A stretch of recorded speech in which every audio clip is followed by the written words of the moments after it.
amma takkatti ol baheetiidhi hawwiidhaa fi maamman nuuriidhaan galmee warra siirii keessa argee jira jette saayireen takkachuu innaa lillaahi wa innaa ilaihi raaji'uun. Maali zabana akkamii kana keessa warri Dubaayii badee jira. Amma booda ijoollee Suudii jechuudha na dhagaa nama Dubaayii irraa isin bilbila irraa hin kaasina. Isin galaafata uummanni badeera warri Dubaayii. Warri Dubaayii warra Itoophiyaatiin tokko ta'ee jira. Wallaahi waa'ee kana dura Itoophiyaa irraa dhagaa Itoophiyaan baddee jirti. Namni yoo walii aare jechuudha. Yoo walii mufate deemee manuma kana deema manuma akkanaa kana deema jedhan. Assalaamu alaikum warahmatullahi wabarakaatu. Yoo yaa ilmaan Oromoodha jira jirtu baga jiraattanii guudima dhagaa jirra waa'ee samuuna kana keessaa ho'i jechuudha. Saayiree takka ol bahee hawwiidhaa fi maamman nuur galmee warra sihiroota keessa argee jira. Nama irra hojjechiisu achi galmeessee jettee dubbattee jechuudha. Akkuma ati argite akkuma arge miidiyaa kanarratti. Almuhim wanni kun dhugaa ta'us soba ta'ullee wannuma ususiin yookiin wannuma irraa dubbatamaa jiru keessaafuu gara Dubaayii kanarraa jechuudha. Rabbiin nama haa baasu wallaa wanni akkaan nama galaafatu wanni akkaan nama balleessu waan kana jechuudha.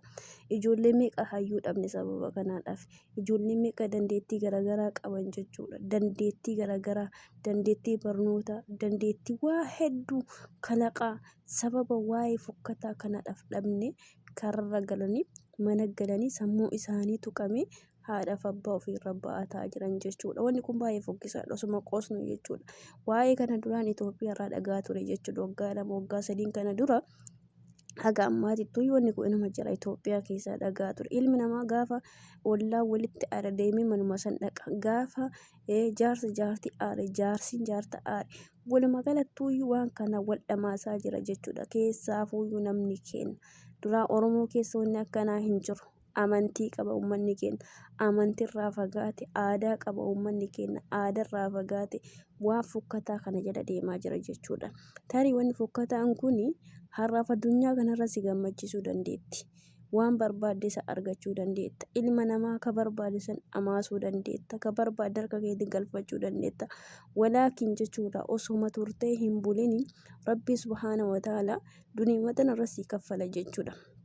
Tokkoffaa namni shayxaana wajjin jiraatu namni jinni wajjin jiraatu rahaa hin qabu yeroo kamiinuyyuu jechuudha. Tokkoffaa qaamuqaan keetirraa si eegala jechuudha. Lammata jechuudha tan akiraa dhabda jechuudha. Tan akiraa silaa hongoo akka amantaa islaamaatitti namni tokko gaafa waa'ee kana jala deeme miti kana jala deemuuyyuu miti dhaquu miti waan san dhaquu miti. Wannuma san jechuudha dhaqee gaafachuun salaanni guyyaa 40 irraa hin qeebalamu jedha ergamaan keenya sallallahu alaihi wasallam. Ibaadaa kee guyyaa 40 sirraa hin qeebalu jechuun akkanumatti bilbilaan gaafachuu haa ta'u akkanumatti jechuudha. Akkanumatti wannuma san osoo hin dhugoomsin bakka san deemu jechuudha. Waa hagana fokkataati. Kayrii atti daladdu guyyaa 40 sirraa hin fuudhamu jedhame. Haaya warra dhaqee waan kana hojjechiifateef warra amma namni tokko jechuudha amantii islaamaa qabateetiin bakka kana yookiin bakka fokkataa kana yoo kan dhaqee waan namichi sun jedhuun dhugoomsu ta'e dhibbaan dhibbatti harka 100 keessaa 100 amantii islaamaa keessaa ba'a jechuudha. Namni sun islaamaa miti wanna islaamaadhaan wal ilaallatu hin qabu jechuudha. Haaya duniyaa kanarratti akirattuu hin akkana siin eegaa jirti.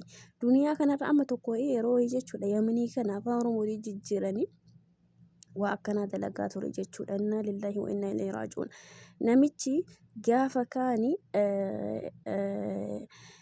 saayiraa kana dalagaa oduma saayiraa kana dalagu guyyaa wal qabsiisa shayxaanaadhaan wal qabsiisanii dalagan jirti. Shayxaanni maal jettiin yoo ati waan kanarraa kan deebitu taate ilmoo keessa jala ajjeesaa abbaa keessa jala ajjeesaa abbaa manaa keessa jala ajjeesaa wayii wal qabsiisanii seenan jarri. Namichi gaafa kaanii osuma kana hojjetaa deemaa jiru gurbaan tokko itti dhufe akkuma nama saayireeti jechuudha. Gurbaan gumamman itti seenu suuraa tokko jira ayata quraanaa keessaa suuraa san qaraa itti dhufe jechuudha. Gaafa ayatul kursii qaraa itti seenu namichi dura albeedhaadhaan akka waa oraan ufolaaraanuu godha jechuudha. Albeedha ufolaaraanuu godha. Akkasuma ammoo ibidda liqimsaa jiru akkasiin nama sobaa ture osuma inni akkasi waan sana albeedhaan akka of waraanaa jiru jechuudha. Akka nama of waraanaa jiruutitti waan sana dalagaa jiru kan biraa jechuun namni biraa ayata kana qaraa oseen jechuudha. Jinniin bakka ayanni kun qara'ametti argamtu, shayxaani bakka ayanni ayatul kursiin kun qara'etti argamtu jinni sodaattee dheessite. Gurbaan albee gara of kaa'ee jechuudha. Albee gara of kaa'ee dura ka shayxaanaa ta'u itti fakkeessaa miira uummata keenyatti garaa hin seenu albee sun jechuudha. Dhugummaadhaan harka ofiitti of waraana jechuudha namichi. Gaafa of waraana irraa hin dhukkubsatee mana galee achi booda qoratee namicha san jala deeme jechuudha. Namicha gaafa quraana kana qaraa itti dhufu. Achi booda nama kanatti qissaan dheeraadha. Namichi saahirri kun falfala dalagu kun waa'ee falfalaa kana dhiiseetiin karaa amantaa islaamaa deebi'ee achi booda namichi quraana barachuu eegalee waa silaarra dhorgamurraa hin fagaate. Jinnoonni jechuudha yoo ati amantaa islaamaa kanarraa hin bahine yoo waa hojjetaa turte kanatti deebiteen wajjin hojjeteen ilmaan kee dhabdaa, haadha manaa kee dhabdaa, maal kee dhabdaa jedhaanii itti nadhaadhataa turan jedhe. Jinnoonni akkasuma waan jedhasan dhugoonfatanii jechuudha. Rabbiin rabbi muqadarma rabbi murtima rabbiitiin dalagamaa miire ijoollee lama ijoollee dhiiraa jalaa ajjeeste. Mucaa osuma argu bohooqee akkanumatti jechuudha lafa dha'ee du'e jedha. Isaan dheeraadha. Akira ishee namichi sun jechuudha maatii hunda fixee qabeenya hundi jalaa shayxaanonni jalaa saamte balaa hedduu isa dhukkubee inni tokkoffaa qalbeedhaan garaasa of kaa'uun innummaanuu yaddatti dhukkuba. Waa meeqa ta'ee namichi sun waa meeqan qormaatamee maatii guutuu dhabee jechuudha. Maatii guutuu dhabee kophaa ofii jiraataa ture, kophaa kee jiraataa ture jedhee intarvii karaa miidiyaatiin dhiyeesse. Kanaaf tokkoffaa laal kanattuyyuu hongoftaa jechuudha. Rabbi nama haa baasu malee wanni kun baay'ee fokkataadha. Walla baay'ee keessaafuu dhaloota ammaa kanarratti keessaafuu dhaloota keenya dhaloonni duraanii suuta hojjetaa beekta. Suuta hojiin hin jedhu keessaa hojjeta ol baasee hin dalagu.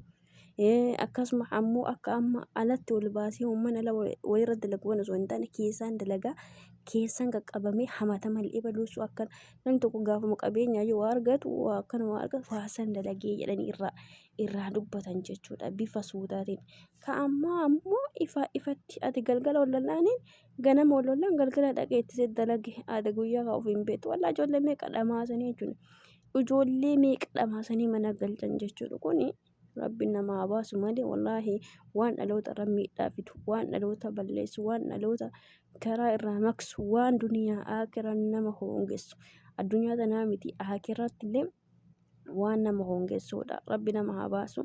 Hiyyoomanillee duroomanillee wanuma rabbi namaaf hireen malee karaa qaxxaamuraatiin waan fokkataa kana dalaguun baay'ee nama miidha.